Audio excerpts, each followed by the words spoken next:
Hello, everybody. Welcome to EDU Live. It's our last episode of the year, December. So I appreciate everybody who's joined us over the course of this year for what have been some really engaging conversations each month about the importance of access and equity and opportunity and diversity in higher education.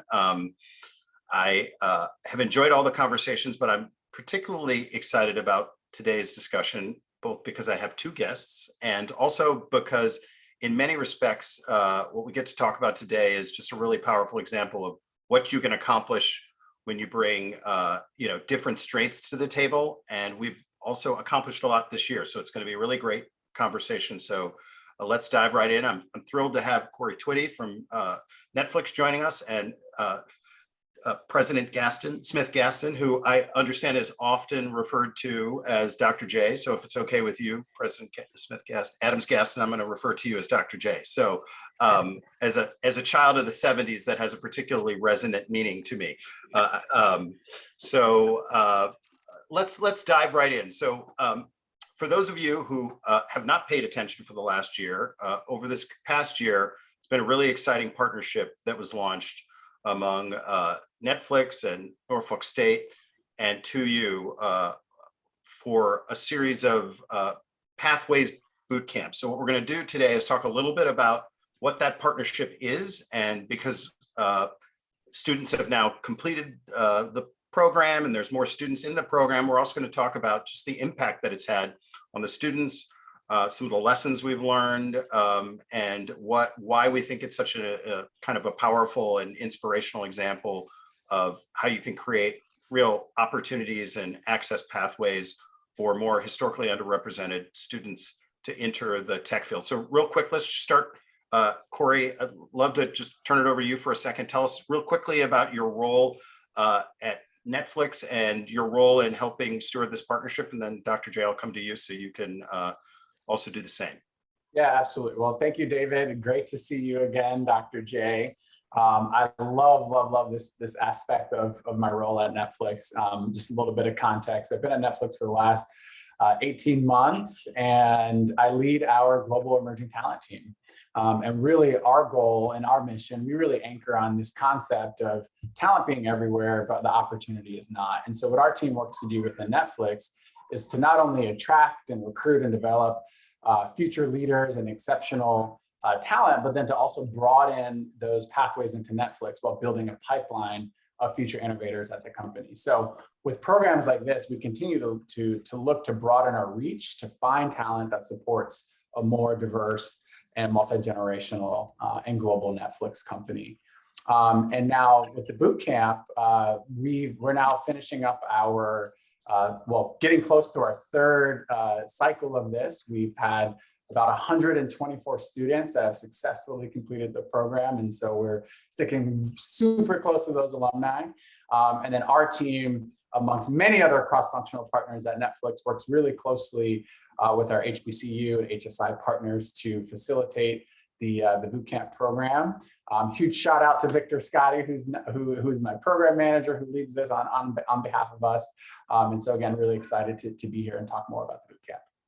Great. So in a minute, we'll dive into a little bit more of like exactly what are the pathways boot camps, and give everybody a little bit more context. But before we do that, Dr. J, would love it if you could introduce yourself and talk just a little bit about the unique role that Norfolk State played in kind of pioneering this partnership, because you really have been at the forefront of this effort. So love to hear your thoughts.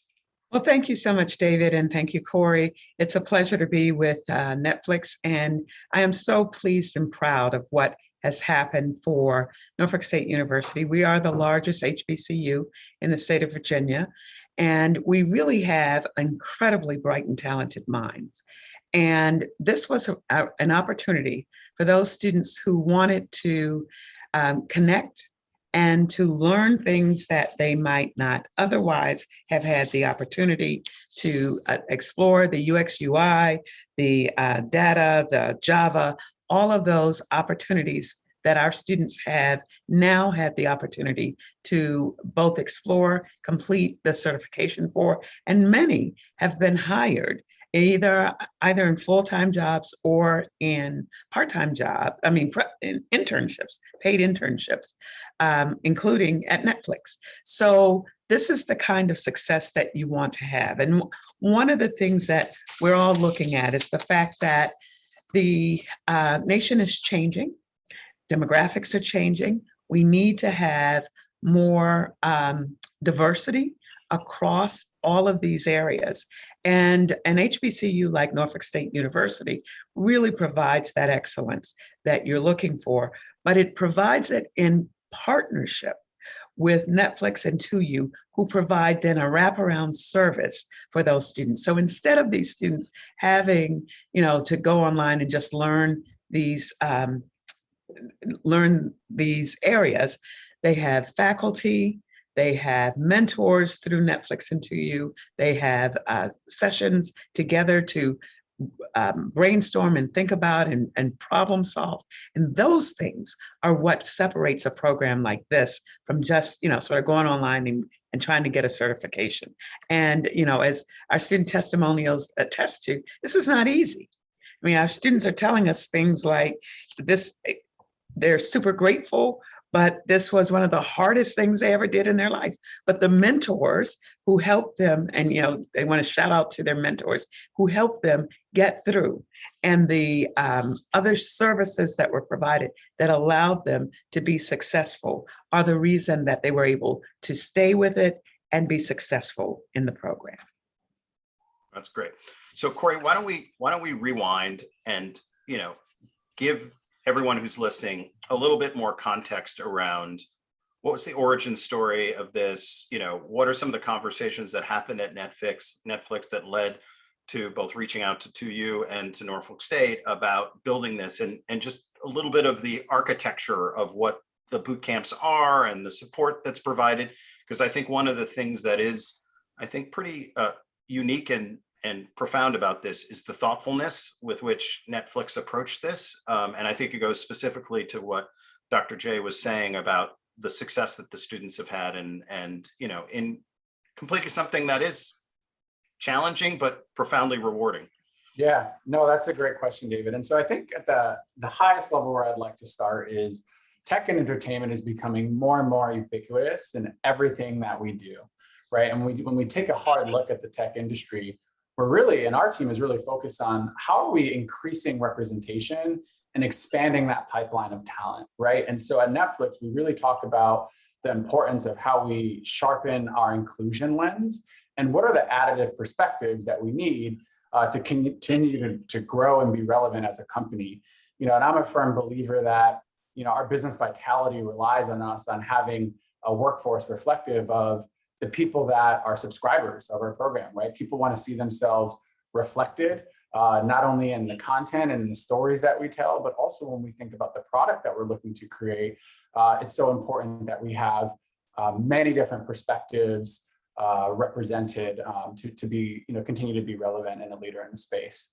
And so when we think about the boot camp, right, and the uber goal to expand representation, flash back to 2019, a group of Netflix employees said, hey, as we want to think about expanding our pipeline of representation, we need to get out of our Silicon Valley, tech bubble. And we actually need to start looking for talent where historically maybe we haven't looked before. And so there's huge value in the team wanting to diversify our networks. We started to have internal conversations, and we have some amazing HBCU alum and HSI folks who graduate from Hispanic serving institutions as well, to say, let's take a trip. Let's get out of our bubble. And we started with Norfolk State as a founding partner. And after we left the campus and we met faculty and students, and the team was just so sort of fired up and wanting to build a relationship with the school. And it made a lot of sense for us to start and partner with Norfolk State.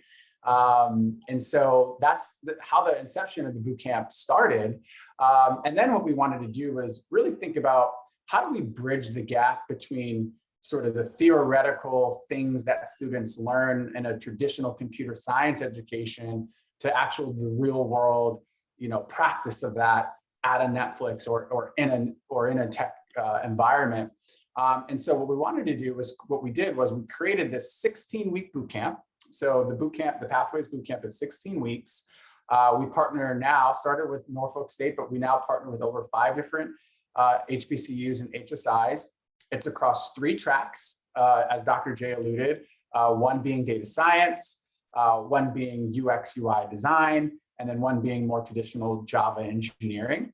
The curriculum was built in partnership with the amazing faculty at some of these schools and institutions, with 2U, as well as subject matter experts at Netflix. And then it's free of charge for the students. So we offer sort of sponsorship and scholarships for the cost of what these boot camps. So the students don't pay for these boot camps as well. And they're credit bearing too, right? And they're also credit bearing, absolutely. Yeah. So I just want to say, for anybody who's operated in the higher education space, what Corey just laid out as and it's, it involved a collaboration between, Netflix engineers and computer science faculty at Norfolk State and the curriculum designers at 2U. And oh, by the way, it's credit bearing. That is all much easier said than done. So I think one of the things that is also, I think, important about a partnership like this is it really is an example of 3 very different organizations figuring out how to come together and bring their unique strengths to the table and build kind of a whole that is greater than the sum of its parts. So maybe let's talk a little bit about, the importance of the comprehensive approach that all the parties took to building the boot camps. And to your point, Dr. J, it's more than just about let's throw some curriculum up online and hope and see if these students can master the content. So, President Adams-Gaston, maybe talk a little bit about, you mentioned the mentorship, but why in the context of, serving non-traditional students and, students who may have, they're in school, they probably have a lot of other responsibilities, why those other components of this approach arguably are as important as what they're learning from their instructors. Absolutely. And I think your point is very well taken. And that is, you have to have an experiential learning that is about the learning. And it can't be simply saying, here's some information and do the best that you can with it. And we really all saw that across the nation, actually, during COVID, when so many of us had to go to online learning. Our students were very, very excited to come back to classroom learning and learning that happens outside of the classroom, because it isn't just content. It is all of the other pieces that have to do with making this come alive for them, having the support from individuals who are talented in this area and who are working in this area, having the persons who say, you can do this, but you're gonna have to work hard at it. And here's how you work smart while you're working hard.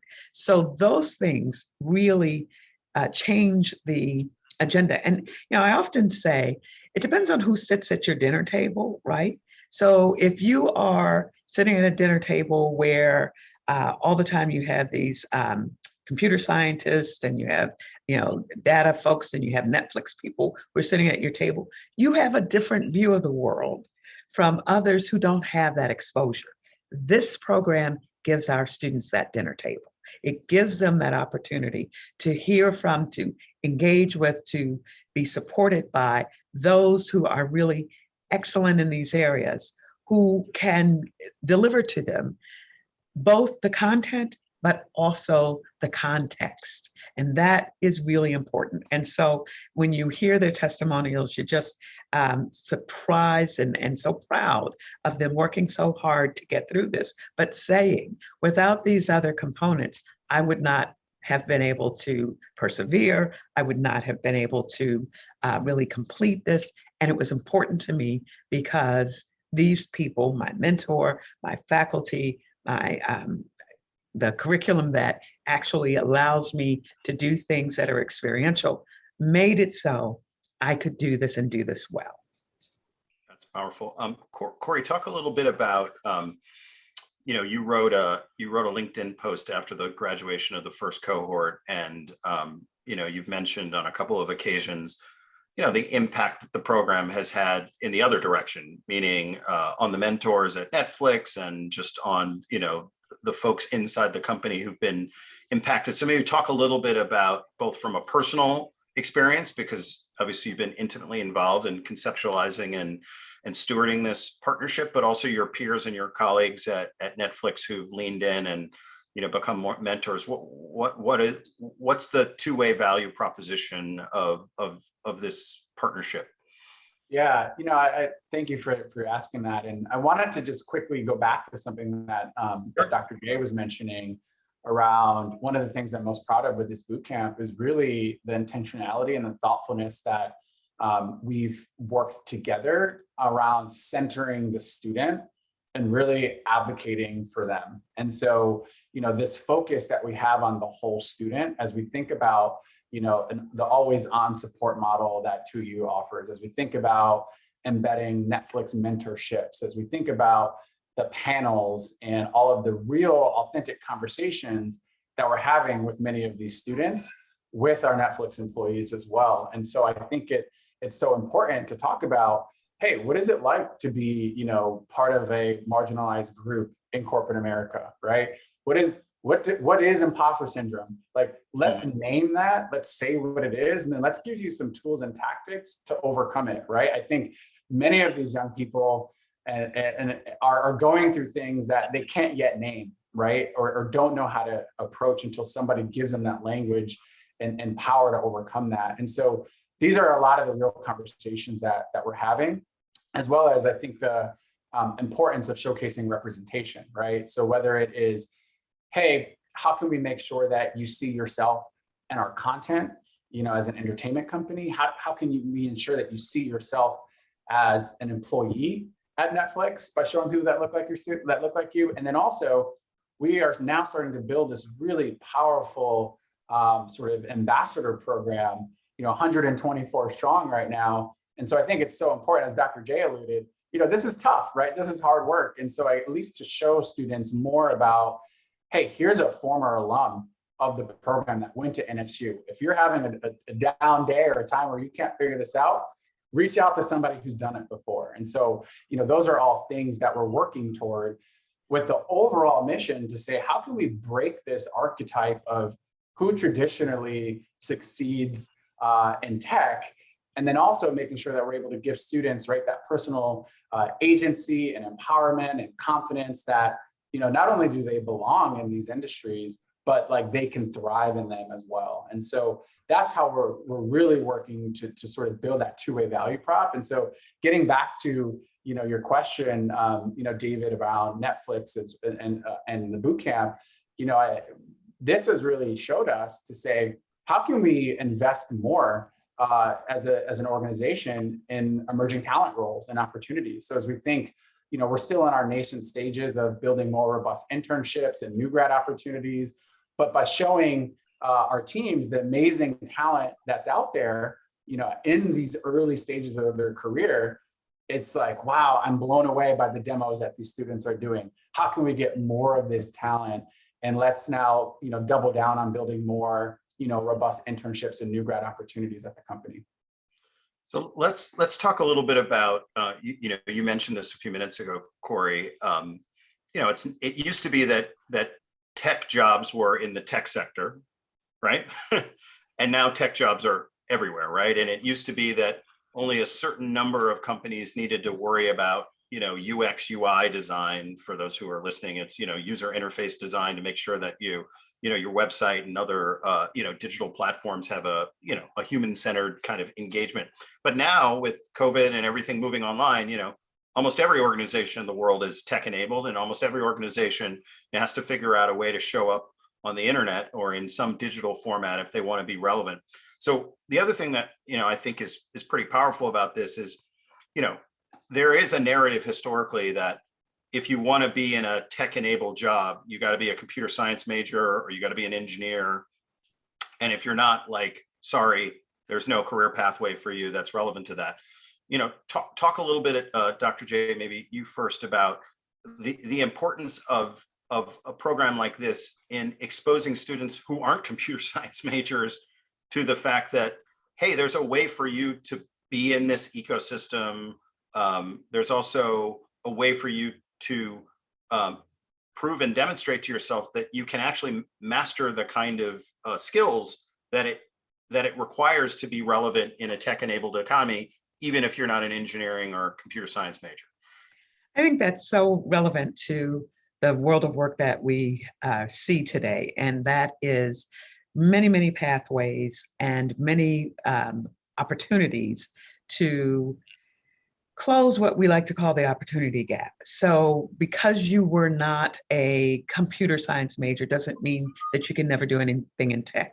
And in fact, a program like this demonstrates absolutely you can. Now you're going to put in the work, and the students talked about this being the hardest 16 weeks that they have had, and it was grueling, but they really, really think that we had some students who had no idea what UX UI really was, but they finished.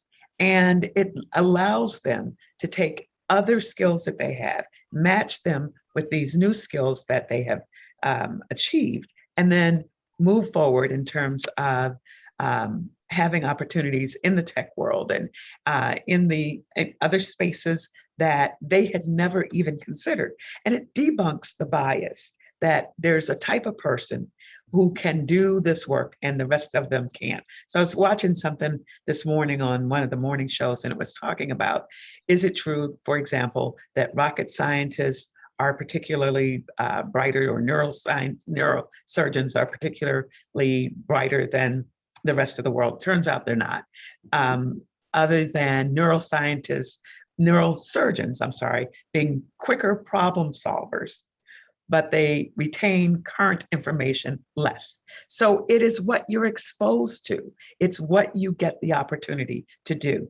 And one of the things that we know is that in HBCUs, we are overproducing based on the size of our institutions. So we're only 3% of higher education, but we produce 25% of the STEM students, 80% of judges, 50% of physicians. So we're producing all the time, but broadening the skills base for these individuals allows them to do some really new and exciting things that they would never have had the opportunity because they just haven't had the exposure. This is a really big deal for higher education, for the world of work, and for diversification in the world of work.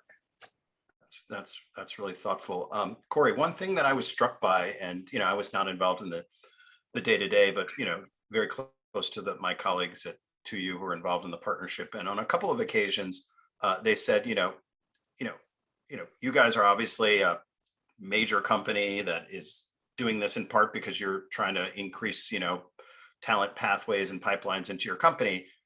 But my impression from talking to my colleagues is that you also understood that this can't just be just about Netflix. In other words, not every single person who comes through this program is going to get a job at Netflix. And if we design it to be set up that way, it's probably not going to be successful. And so instead, let's think about this in a slightly more broad frame aperture, which is hey, yeah, we want the curriculum to be relevant to Netflix, but we don't want it to be so that somebody goes through this and if some other company is interested. So talk a little bit about, just from a philosophical perspective, what drove, is that just part of the culture of the company? Because, there's plenty of companies that I've dealt with who would only do it if it's all the benefit is going to inure directly to them. The idea that somebody might go through this and go get a job at Microsoft would not be a good thing. Whereas my sense is that you view that as actually a useful thing. And I think it's consistent with what Dr. J was just saying, which is this is really about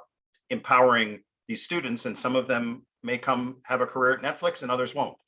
Yeah, no, I love that, David. And just as I think about my personal philosophy, I've been in the early talent space for, the last decade. And what really energizes me day in and day out is really around, building student capabilities and their own development so that they can sort of unlock their own potential to do whatever it is that they want to do. right? And there are amazing, amazing companies out there, very similar to the higher education system. There's thousands of colleges, right? And it's all about how do you find your right niche or the place that fits most for you. And so I think of it very similarly as companies. Like, we need to sort of evolve our thinking to say, hey, how can I, one up my peer or my competitor, versus how can we all collectively think about increasing representation and expanding the pool of talent, right? As we talked about earlier on in this conversation, tech is becoming more and more ubiquitous. Why wouldn't we want to have, the most diverse perspectives and different viewpoints that will ultimately allow us to innovate better and faster, allow our products to be more effective? And so, a lot of this program and our number one goal was to really take a student-centric approach and to advocate for them before anyone else. And so, our goal was really around, we want to develop students' industry-relevant technical skills that help prepare them, right, for roles in tech, at Netflix, and in the broader job market. And so when it comes to, investing in folks from historically excluded communities, I'm of the firm believer that all boats rise, right? And so much of this talent, as Gallup would say, that folks switch jobs or careers 7-8 times. How can we take this holistically as an industry and all raise our base together? Because we know that the talent will be swapping and jumping, to find what that right mix and fit for them is. Great. So before I switch to some of the questions in the Q&A, I guess I have one more thing that I think is useful to get both your perspectives on, which is, we've talked through the course of this partnership that not everybody actually does complete, right? And I think there is this perception at times that, okay, that means it's a failure. And I guess I'm interested, I'll start with you, Dr. J, because you're the president of a college. Like, explain why that is the wrong philosophy, especially if you're trying to do something new and innovative. Like, why is the fact that not every student who enrolls in the boot camp a completer doesn't mean that what you're building doesn't have promise? And because I think sometimes we're not willing to be open and honest about that conversation in a way that I think we need to be. So I really appreciate that question, because it's exactly the intersection of what Corey was saying about really allowing for talents to be developed, but also thinking about exposure.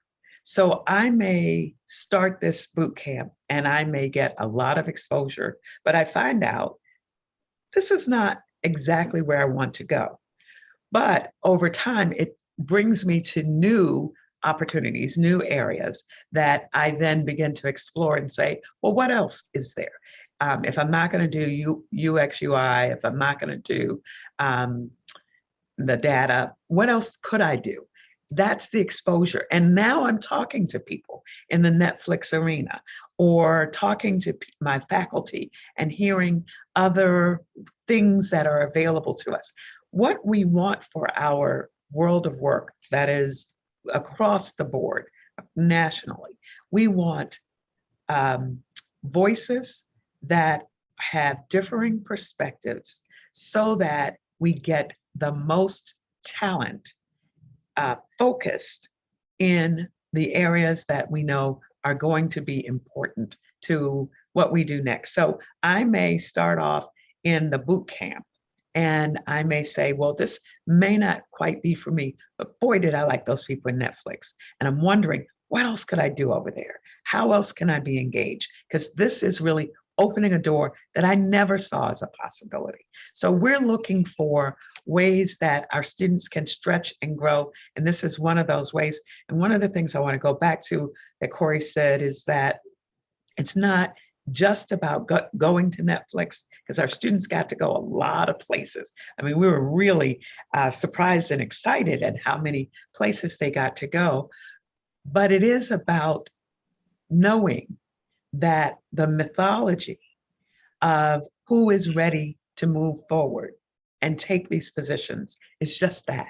It's mythology. You got to put in the work. You got to make the connections. You got to follow up with those connections.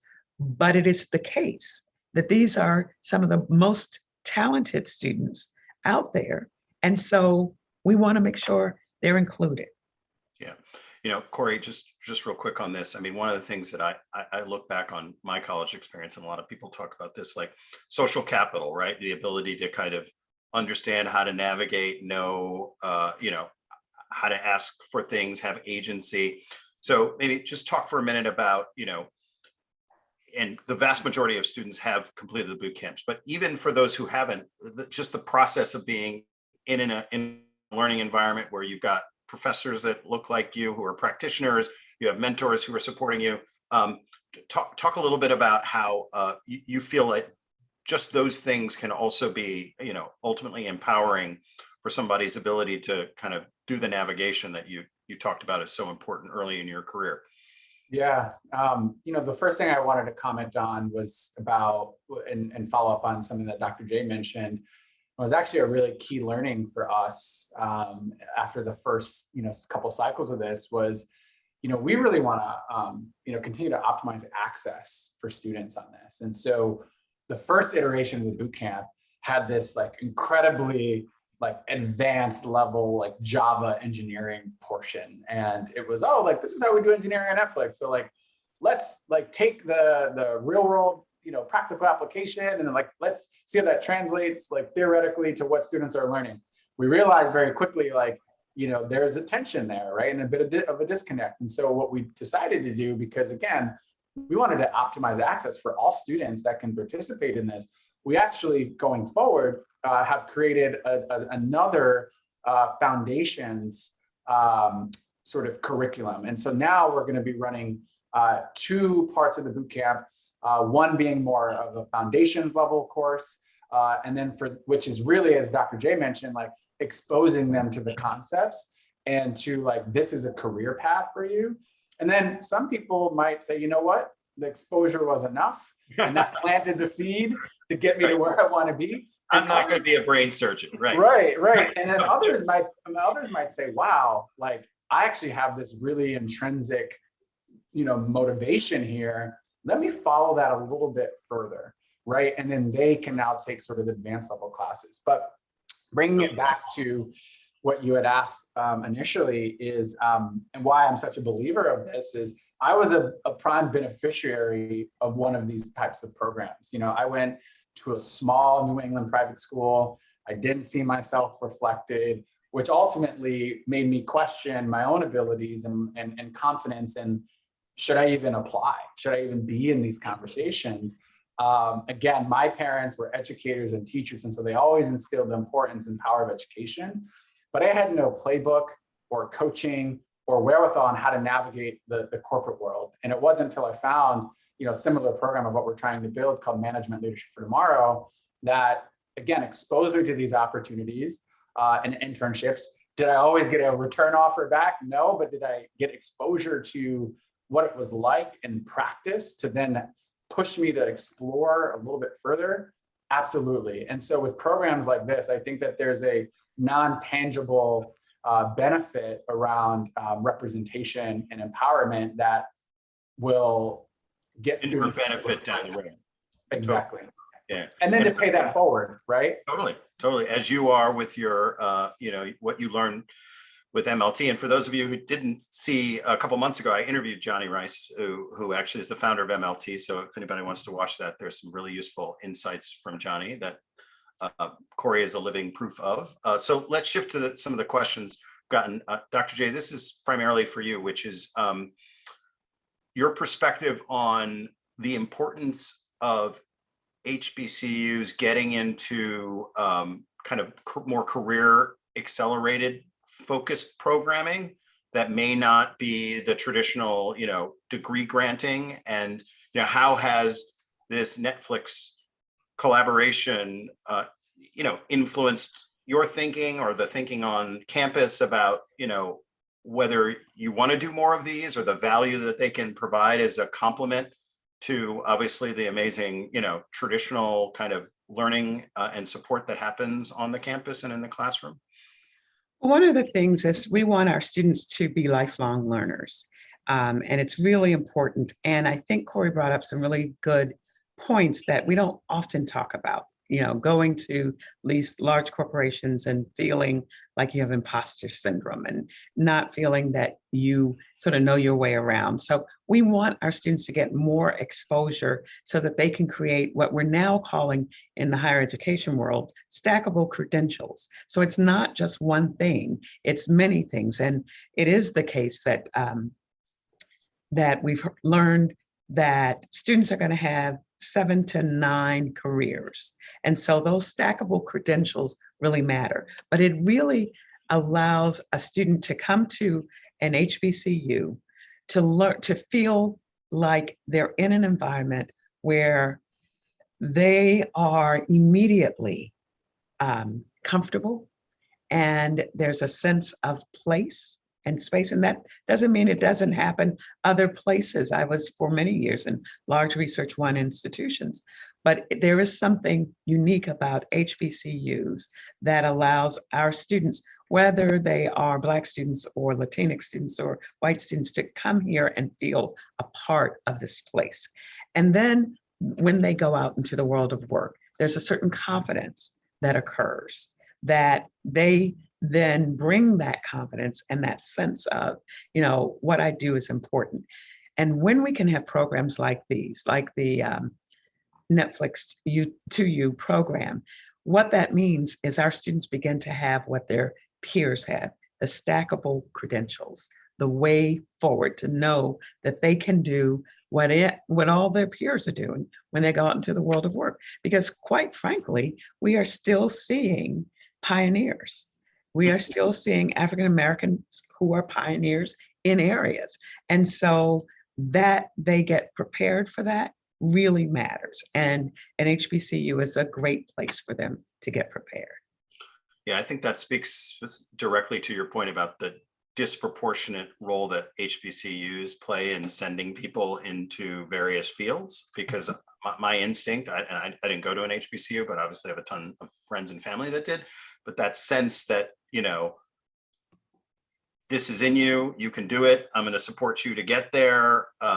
There's clearly a correlation between those two things. And to your point about now having to think about how to navigate multiple career paths during the course of the foundation that gets laid from your time at an HBCU, and hopefully over time, your ability to come back and learn additional things through the course of your career, I think is really great. So this next question is relevant to both of you, but you know, from the company perspective as well as the institution perspective. And I guess the question is, Corey, what advice would you give to someone who's at a company about what you've learned from this, that like, hey, you know, if you're going to go down this path and try and do something like this, here's 1 or 2 things that like you really need to be thinking about that maybe you didn't factor in at the beginning. And, you know, I think you maybe hit on one of these already, which was that, you know, the dynamic tension at times between we want this to be an access play versus we need this to be specifically about some skill we need folks to develop. But any other reflections on lessons learned, advice you would give to somebody who's sitting in your shoes inside of a company? Yeah, I think there's a couple things, and I was just reflecting on this. I think first and foremost, it's so critical to ensure that we are viewing HBCUs and Hispanic serving institutions through the lens of excellence, first and foremost. I think, as Dr. J alluded, like they are outperforming, you know, on all metrics around, you know, the number of graduates that they're having in what exactly as she mentioned with like the total number of students, et cetera, et cetera. So what I mean by that is like viewing them as a place of strength first in excellence. So I think that's the first thing. I think the second thing is really ensuring that, you know, we take a design thinking approach and actually are thinking for who are you trying to primarily solve for. So in our case, it was the students. So instead of coming in with the lens of, you know, we're Netflix and here's what we think, it's really taking a step back and having that conversation and co-partnership and development and co-design with the schools and the institutions and the faculty to make sure that those connection points and through points between like what they're learning actually is applicable to what you're trying to teach them, right? And so I think that connection, I just remember me sitting on the West Coast and with Jennifer Henry from 2U and other members of your staff, we'd be on the calls with, Pat Mead from Norfolk at 7 a.m., 6:30 a.m., working to figure out what's important to you, what are your goals, how do you want to coach and train and teach your students, and then, hey, here are some of the outcomes that we're thinking about from Netflix. So really marrying your goals together, I think, is critical.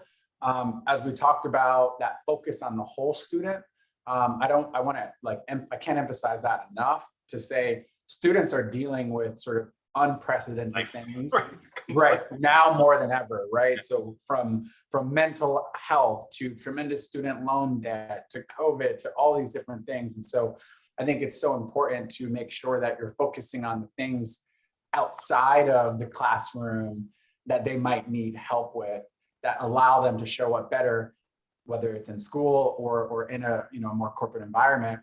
And the last thing I would say, and what we're still working through, is ensuring that we can align it to the recruitment timeline, right? At the end of the day, yes, we want to build student skills and capabilities and development, but like we want these folks to get hired too, right? And whether that's at Netflix or wherever else. And so even just really tactically ensuring that we can connect it to the recruitment process so that these students are finishing these types of programs and ready to go at the right time.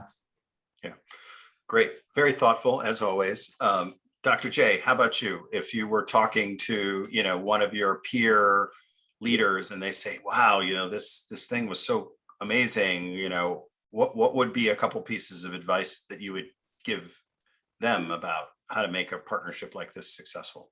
One is that I think you do need support and investment from the top of the institution.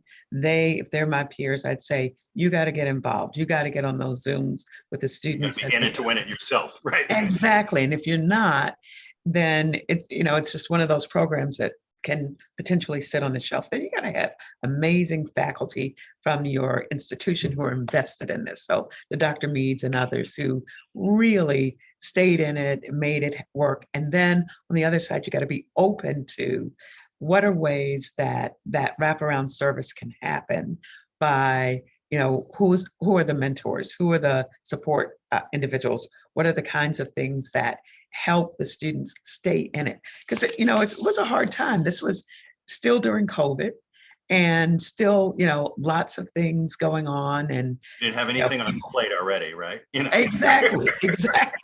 But right. They wanted to do it because they were encouraged to believe that what is in them could be brought forth and they could be successful, and they were. And that is what really matters. It's really not just providing the information. It is really working with the students to enhance who they are. It's sort of like your program, Corey. It doesn't just teach you here, if you do this and you reach out to this person, but it puts you in the situation and has you really work at it and learn from your mistakes and learn that you can do this and know that there are a lot of things out here that you may not have been exposed to, but once you get the exposure, there's no stopping. Yeah. So unfortunately, we've run out of time, and I just want to offer one closing reflection, which is, I've worked on a lot of public-private partnerships and collaborations over the years, and they are exceedingly difficult. And I just want to say on behalf of the 2U team, to you, Dr. J, and Corey, to you and your respective teams, kudos, because, so much time, energy, and effort went into this. And I think it is an example of the fact that we can have an impact. We live in a world where people wonder whether you can get things done that actually move the dial. Well, this is moving the dial, and I think it has the potential to be, something that's sustainable and has a long-term impact. So thank you for everything that you've done to make this happen. And, let's continue to deliver for the students. And I hope you both and everybody who's listening have a wonderful and healthy and relaxing holiday season. And with that, it's a wrap for EDU Live for this year. Thank you. Thank you.